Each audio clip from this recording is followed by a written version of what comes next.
Delaware County in northeastern Illinois until 11:30 a.m. At 11:02 a.m., a severe thunderstorm was located over Joliet, moving east at 55 miles per hour.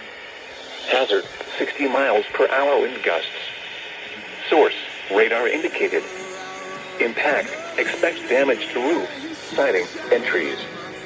Locations impacted include Joliet, Orland Park, Romeoville, Plainfield, Lockport, New Lenox, Palmer Glen, Mokina, Channahon, Minooka, Wilmington, Crest Hill, Shorewood, Manhattan, Ingalls Park, Diamond, Elwood, Preston Heights, Fairmount, and Rockdale.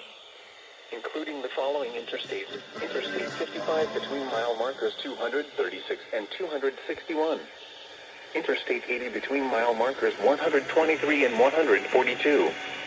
Interstate 355 between mile markers 1 and 7.